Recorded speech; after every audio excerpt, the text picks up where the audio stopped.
Nora has me very tightly scripted, but I got to go off script. Verado, just for that one.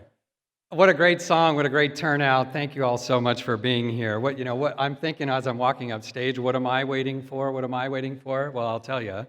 I'm waiting for Nora to leave us alone when we're in the men's room.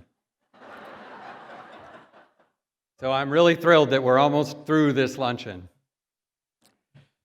In all seriousness, it hit me when Nora was talking earlier, just why does Verado and DMB feel so strongly about partnering with and supporting Experience Matters?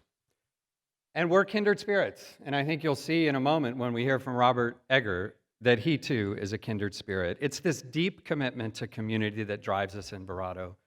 And at Experience Matters and at DMB, this is how we make decisions every day. In fact, take my own story as a personal living testimony. Many of you know me, and you've heard me say this before. I'm really a nonprofit guy trapped inside of a developer's body now. I've been serving the nonprofit sector for 20 years when DMB called and said, hey, we have this never-ending commitment to building community in new and profound ways. We believe that places and spaces where people live their lives and raise their family are critically important. It's more than just the built environment, and we'd like you and your team to help us do that. And today we're building fantastic communities, including Verado, of course, my personal favorite, across the entire Southwest United States, with this in mind, that it is in fact people that drive our decisions. Now, you also might be wondering why there's lampposts at your table. Well, these are exactly similar replicas of the lamppost that is, in fact, the Verado iconic symbol of small-town living. And that is, in fact, what we're doing in Verado, is we are reinventing the great American small town, where front porch conversations bring people together and connectedness and social cohesion flourish on a daily basis. Because again, building community is not just about construction and the built environment, it's about people. It's about collaboration, it's about details.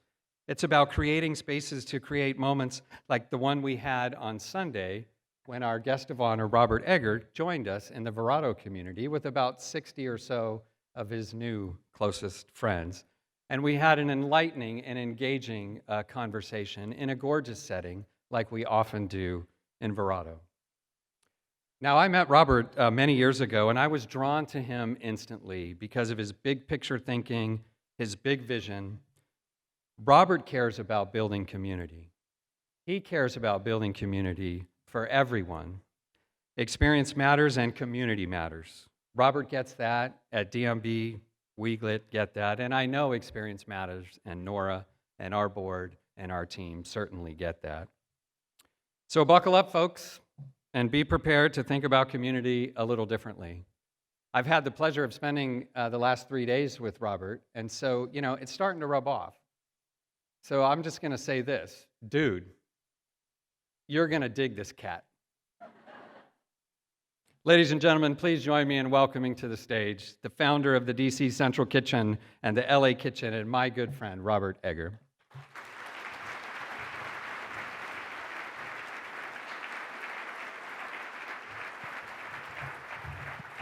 Well, man, what a big old honor, but I'm going to go off script. Where's Laddie, man? Man, dude, you are the baddest brother I have ever seen. I mean, seriously, we think bad is like Walter White bad. I mean, in an era in which people think it's a sucker's bet to care, how bad do you have to be to wear your heart on your sleeve every day when you walk out the door? Man, you are a bad dude, hombre, and he deserves the standing O. Let's stand up for Laddie and give him the recognition he truly deserves. Right on, brother. Right on.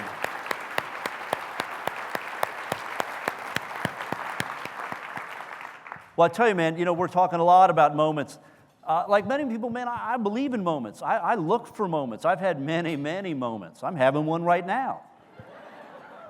But I tell you, man, one of the first moments I had, and it really harkens to what Laddie talked about, is I am definitely a child of my age. I was born in 1958.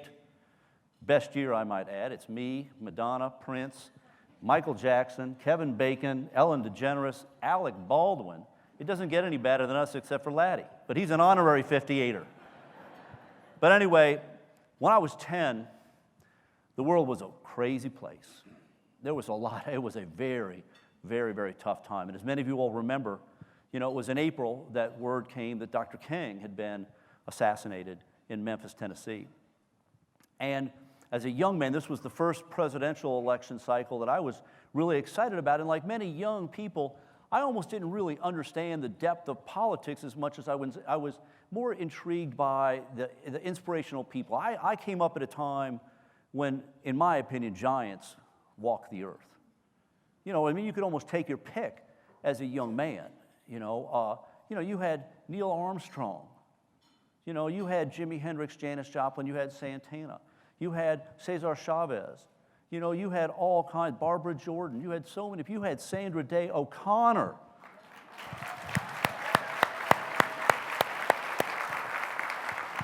There were legendary people. But I was really, as a young man, inspired very much by Robert Kennedy's run. Now, again, this isn't about politics. This was just about, in my eyes, a young man who was standing up to stand up and do what I was told in every class I went to was your duty as an American. If you thought you could make a difference, no matter how small an act, you were supposed to go out there and do it.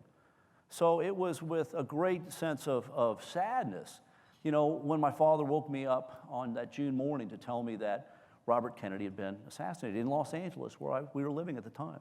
And that had a profound effect on me because I just really felt like this was my first big moment, because I felt like there was a movement that I wanted to be part of. There was a kind of an American I wanted to grow up to be. And that set me on a journey. Now, another big moment I had, and it sounds silly, but it's real, man. I saw the movie Casablanca when I was a kid, and all I wanted to do was open the greatest nightclub in the world. As soon as I saw Rick, boom, that was a moment. I wanted to be Rick, but more importantly, I wanted to open a nightclub. Because, again, you have to bear with me for a second here, because I watched my parents and their friends argue constantly about politics, but if my father was a Marine Corps pilot, and boy, back then, those Marines, they knew how to party.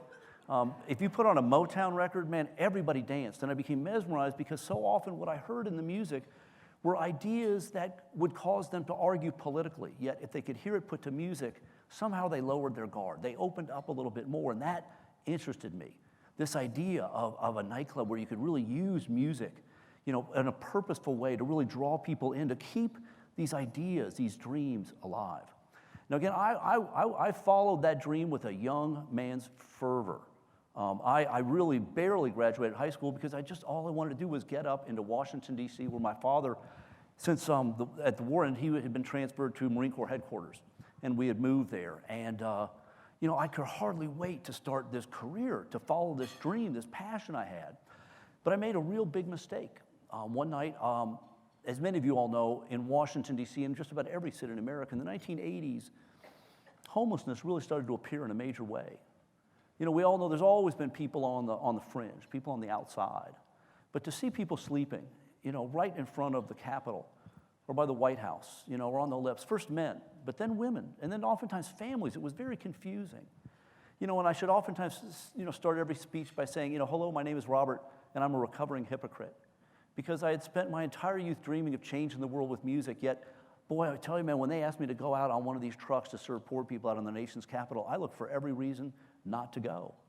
Like many people, I was burdened by stereotypes and almost bigotries about what I'd encountered, so I looked for every which way to show empathy from a distance. But long story short, I ended up going out one night, and right on a rainy night, in front of the State Department, and right behind George Washington University, this little truck I was on pulled up on the corner and started serving people food. Now, it was an interesting night because it was raining that night. And on the way out, to mask my nervousness, I asked really inquisitively, where did the food come from? And found that it was purchased at one of the most expensive stores in Washington, D.C. Now, that really struck me as something because as much as I was destined to be a front-of-the-house man, I had to understand the mechanics of the back of the house. And before I go any further, can we express our gratitude to the servers who brought out our food today and made our food today? Thank you. But I was aware of how much food is oftentimes left over in the back. you know, and it's a little, you know, so I understood that there was a lot of food, and I was looking at what people had served that night and realized, wow, you know, the lentil soup looks spectacular, but I knew that they were throwing away legs of lamb, you know, all kinds of amazing, beautiful meals every single day in Washington, D.C. But what really struck me, and this was this big moment for me, was I was metaphorically, just like we are right now, I was handing food to somebody outside in the rain who was literally standing. I was a long line of people like this, all the way down the street with the Washington Monument in the distance down Virginia Avenue. This long line of people waiting for this simple gesture. Now, at one level, this is one of the most beautiful things you can do, making sure someone is fed, nourished. But I kept thinking, I'm up in the warm truck, and I'm serving people outside in the rain. There's something really wrong about this equation. And what I really discovered was this was an example of charity with all its great intentions, but it was so much wrapped up in the redemption of the giver, not the liberation of the receiver. And so this is what I felt. This was one of those aha moments, because as an American, I felt that it was part of my duty to help someone else up. You know, whether it was what they taught you in the Boy Scouts to leave your campfire better, or it was just this simple act that, you know, it's not enough just to feed somebody, that you have to help somebody up and begin a journey together as shared citizens, you know, of the same country. So I proposed what I thought was a very simple idea. It was based on FedEx, but this idea of if you could bring the restaurant, if you get the restaurants and the hotels and the caterers and the hospitals and the universities to donate the food that they hated to throw away, if you could find a safe way to do it and bring it to a central hub, you could not only feed more people better food for less money, but of more importance, if you could offer men and women a chance to come in out of the rain and be part of the solution, you could shorten that line by the very way you served it. And this was the birth of the DC Central Kitchen. Now, to be honest with you, I didn't want to do this. I just wanted to offer the idea. And this is what oh, are you kidding, man? I'm like Laddie, man. I already had my Volunteer of the Year award speech all figured out. But this is the difference between a moment and action. You know, as my mother used to lovingly say sometimes to me, young son, talk is cheap. You know, action is what matters. And I'd gone around to all these different groups proposing this idea of the DC Central Kitchen, and I was rebuffed time and time and time again. Now, I shouldn't tell this joke, I tell it all the time, but it's just the funniest thing because, you know, what happened is everyone tried to find reasons to shoot down this idea. And anybody who does business, and young brothers and sisters in the audience, if you're out there right now, I guarantee this will happen to you too. You will forward a new idea. It might be at your company, it might be at your nonprofit, it might be anywhere in your world, your moment. And you'll forward this idea, and you'll be confident and excited about it, and you'll be really prepared, you know, to offer all kinds of answers to people's legitimate questions. But sometimes they can be confusing when the people you're trying to sell seem so intent on shooting down your idea. It starts to really dawn on you after a while that, you know, boy, I'm having to work too hard to sell something that they should be really running towards. But it got to the point, and this is why I don't know how many of you all have waited on tables or worked in a restaurant, but somebody actually said, man, Robert, you're naive to think restaurants are going to hire men and women who are homeless or addicts. And it's like, man, you've never worked in a restaurant. Man, you have no idea what goes on behind those doors back there, I tell you. But this is one of those moments, man, where, again, this was that Robert Kennedy moment for me, that sense of, I know you thought this was your calling. This is what would make you happy. This is what you were born to do. But here's a moment where some experience you have can matter. You know, all I did was apply a little food service 101 to the idea of feeding poor people. But think about this ripple, man. And I don't say this out of any kind of bravado, but you know how cool it is to come back here? Because about in 1996, Jenny Hildenbrand invited me out here. And I came out and I met with the folks from St. Mary's. Now I was amazed because John Van Hengel was a legend, man. This was the first food bank in the world. And they were interested, as a bunch of other cities were, in this model of a community kitchen. And I've always been open source, happy to share my experiences with others. If I can help anybody get further down the road by any ideas I have, we're welcome to them. So we work together. And just this week I was out in Buckeye, and a graduate of St. Mary's Community Kitchen is now teaching a class out there. You know, and that's an amazing ripple to think about, man. That's an amazing thing. Now I've come a long way, and a lot of what I decided to do, you know, years ago I did a speech for Meals on Wheels and determined then in 2001, and just asking a little question about Meals on Wheels, I became aware that in 2001, the very first, this was 2001, there was a waiting list in half of American cities for Meals on Wheels. Half. And that really struck me because it's like, wow, the first baby boomer doesn't turn 60 till 2006. Then you've got a waiting list now. And this really started me thinking about, aging in America. Because as much as many people look at the work I do and think it's about hunger or it's about homelessness, it's about waste. I hate seeing people thrown away. I hate to see the idea of any kind of waste. Tax dollars, faith, time.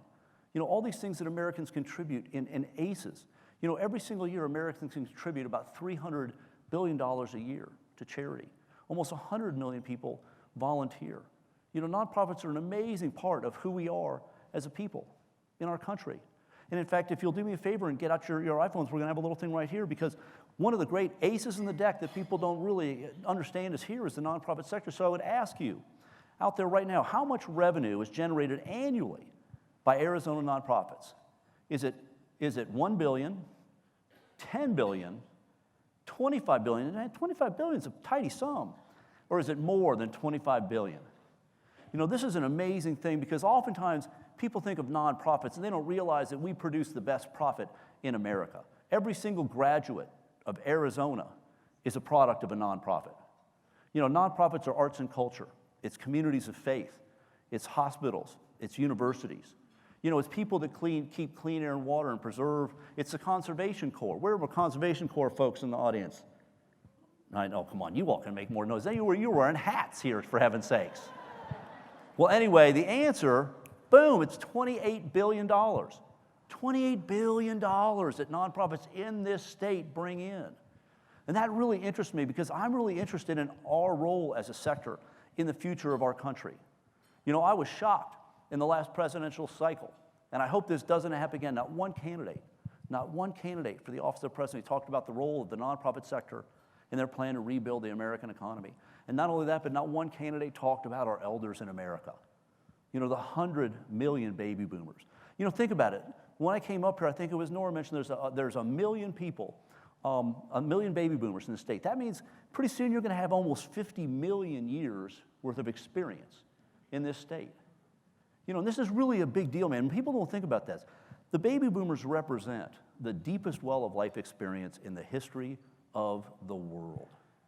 No other generation has been this rich, this free, this educated, and exposed to so much great music. I mean, seriously. Shame on us, man, if we don't reel them in. So here's the deal, man. As we always say in the DC Central Kitchen, the LA Kitchen, man, you can cook with the wishbone or you can cook with the backbone. You want to make something happen, put away the wishbone and start working. This is one of the reasons I'm in Los Angeles, because I know what's coming. Sadly, right now in America, and this is a big deal, brothers and sisters, right now in America, of all workers between 45 and 60, half don't have $10,000 set aside for retirement. This is a big deal, and I know what's coming. There's going to be an army of older people that are going to probably live 10 years longer than they have money in the bank. And I want to get out there ahead of that curve. I always say there's 3 kinds of leaders. First kind, they're just their head down. They're focused on right here, right now, and I get that. Whether you're a for-profit or nonprofit, just paying the bills, making payroll, keeping the lights on, that can be an all-consuming task. I get it. But there's a second kind of leader, and many of you all are in the room today. And you're people who get these rare moments. You get to go out to a fancy lunch, and you get to be inspired by many, many people, and sometimes maybe hear a little bit about the future. Now, many of you all will stop and just say, man, that sounds bad. 10 million baby boomers, a bunch of them don't have enough retirement money. They're going to live longer than they have money in the bank.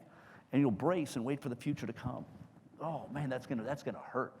In fact, right now, you know what they talk about? The silver tsunami. The silver tsunami, and that's not a pretty term. What they're telling you is there's going to be this giant wave that's going to crash onto America. I see it the other way around. When I was young, I told you I was inspired by Robert Kennedy. And we moved to Washington, D.C. One of the first things I wanted to do is I wanted to go to see the grave of John Kennedy and Robert Kennedy. If you get a chance, I urge you to go. And again, take your politics aside. Just the story of 2 brothers who stood up and tried to make America a better place. But in Robert Kennedy's very humble grave, there's a saying that he spoke when he went to Cape Town, South Africa. And it's an amazing idea, because it says, in effect, every single time a person stands up and acts out against injustice or stands up for what's right, they send forth a small ripple of hope. And from 1,000 different energy sources, those ripples can become waves that can wash down the mightiest walls of oppression. To me, the silver tsunami could be a manifestation of that very idea. It could be millions of people having their moment. and it's organizations like Experience Matters, that can turn those ripples into waves, that can really see Arizona rise up again. That's what I work towards. To me, man, my thing is, I went out to California because you have an amazing supply of beautiful, fresh fruits and vegetables. And I think the future is going to be very, very healthy meals. You're going to have an army of older people who will be poor, but they'll be nutritionally sophisticated. And they're going to really want healthy meals. But I also know that the city, get this, man, and this is true here too. The city, Los Angeles spends over $12 million a year on senior meals and a contract that goes out. And there's only one caterer that applies for that contract. And they're a fine group of people. I have no problem with them. But their model is they serve processed meals, and profit leaves town and never comes back. I'm coming in and saying LA Kitchen is going to be a social business. And here's our model. We take food that would have been thrown away, again, cosmetically imperfect fruits and vegetables. And you want to hear something, a kick in the seat? Of all the food we throw away every single day in America, and that's about 40% of what we produce, half of what we throw away every single day are fruits and vegetables that aren't pretty. They're bent, they're broken, they're ripe, they're overripe, they're underripe. For a million different reasons, they're too expensive to bring to market, and we throw them away. So my model is I go out and get free donated product, and I offer job training to younger men and women aging out of foster care, matched with older men and women coming home from prison. An intergenerational model.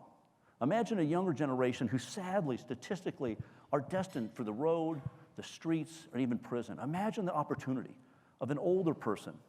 And even though their experience might have been crime and punishment, they have the ability to influence that younger person and potentially help them avoid making the same mistake they did.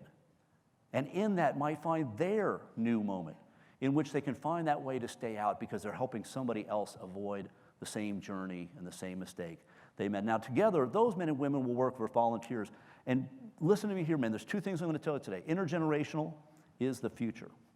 The idea of generations together. Our model is basically putting together younger men and women who have to get service hours for school. But my model, man, is if you're 50, 60, 70, 80, 90, and you want to rock and roll, come down to the LA Kitchen, because if the house is rocking, don't bother knocking, come on in. That's the way we're going to roll. Because the idea is to say, look, all of this was already here. It was all here. Food that was being thrown away, people who wanted off the street, people who didn't want to go back to prison. Prison wardens who didn't want to see them come back. Men and women who wanted to see their experience matter. It was all there. But what's exciting is we started a social business, and we'll actually employ graduates. It's funny, sad thing in America, man, it's really not a problem getting a job if you're a felon, but if you're over 50, good luck. When did we get to the point where being 50 was worse than being a felon? But the point is, I'm starting a business particularly to hire the older men and women coming home. And our goal is to go out and get the contract for senior meals in Los Angeles, to be the #1 nutrition partner for the city and the county, to prepare beautiful, healthy meals. So again, think about this, man. I'm going to take the same $12 million and I'll support local farmers. I'll keep people out of prison and pay them a living wage. I'll prepare healthier meals, but more importantly, profit will never, ever leave Los Angeles. Because as a nonprofit organization, I will reinvest my profit over and over and over again. This is the future. And people might come and say, Robert, man, you are bad, you are bold, and man, I'm looking at that Jumbotron, I'm looking pretty bodacious today too. But I am just one of many. I am just a nonprofit in America that happens to produce the best profit in America. We keep community whole. And in fact, I tell you, if a presidential candidate comes here, or the next time there's a mayor's race, you need to ask them, what's your plan? How will you partner with both the nonprofit and the for-profit sector to take Phoenix or Arizona to the next level? How will you engage this amazing generation of baby boomers and help them get them together with the equally amazing 100 million strong millennial generation? There is so much potential. But this is what I do, man. In fact, our motto at the LA Kitchen, man, is wrinkled food, wrinkled people, no waste. And in fact, mark my words, man, mark my words. Wrinkles are the new tattoos. You heard it here first. But I'll tell you, none of this would matter if it weren't for partners like Experience Matters, which is why I'm so honored to be here. Now, I'll be honest with you, like many of you all can imagine, people on my board of directors are like, you're where? Phoenix? What are you doing in Phoenix? Get back here and raise some money. It's like, no, I will do my job, but I don't rise unless all nonprofits rise. I am just as linked with Phoenix as I am any other city. The experiment's here. I'm here because what you're hearing about today is a national model. And the more people who can come to Phoenix and see what you're doing here, the lesser my load will be in the future, because people will start to realize the potential in nonprofits, the power of community, the great moment that is the baby boomers. I believe the boomers have a destiny. You know, we can be a great generation. We can be the greatest generation in the way we age, in the way we accept the responsibility of saying, you know, we had a good ride, but our great role right now is to help a younger generation up on our shoulders. So when the brass ring comes around again, this younger generation can get it. And that's going to take a lot of work. You know, but the point is, there's no better group than Experience Corps, which is why Experience Matters, and that's why I'm here. So again, in closing, man, I really do want you, and I'm going to urge you, please, to get out those pens. On every single table, there's a whole roster of ways you can be involved. You know, but I urge you, do not leave here without filling out a form. Do not leave here fully committed, as Laddie asked you to go out and talk to 10 other people. You know, this is an amazing moment. It is not just, you know, October 27th. This is a special day. You know, there's no lazy in AZ. You know, you all know how to rock and roll. I've been here. You know, I know this state. I love this state.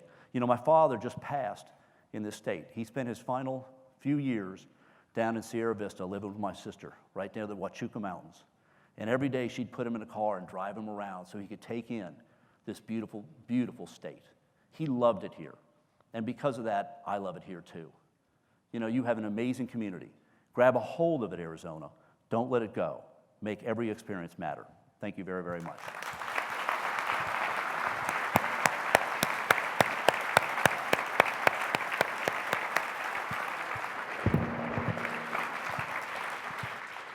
Laddie, I'd like you to come up and join us. So we gave it our best shot today, folks.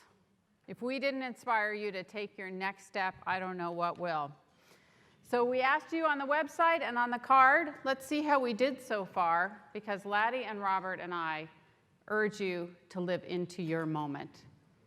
We're going to tally the results. So how many people out here said they're ready to engage their skills? 27. All right, that's terrific. Those are new volunteers to our programs. Nonprofits seeking talent. We have about 75 nonprofits here today. Right on for the nonprofits in the room. Many of whom are already engaged with us. 18 say they could use more of that baby boomer talent in their organizations. No, they all need it. Companies ready to get involved with Experience Matters. This is so critical because partners like Intel and others are our pipeline of talent. These are the folks who are coming out of your organizations with amazing skills and educations, and we want them to put them to work in the social sector. So 6 companies, that's a lot of employers who are potential candidates to come into our organization. How many people want a copy of Vision 2025? That's the next phase of Laddie's work. 121. Whoa, there you go. That's a big number. Okay, I have to say I fudged this last one. Who wants to learn more about Robert? Yeah. Everyone. We knew that was coming. I have to say I did fill that one in advance. But now we had some great prizes out there, including, if you didn't see it, to get to go on a hike of the beautiful White Tank Mountains with Laddie Corps. We're going to leave that open for a couple more hours, so if any of you would like to pledge a commitment, you'll have an opportunity to win that, as well as all sorts of other fun things in our prizes. How many people have pledged financial support? 182. All right. All right. So that was awesome. Robert, Laddie, you're my inspiration. So thank you so much for being here today. And all we want to ask you to do is live into your moment. Enjoy the rest of your day.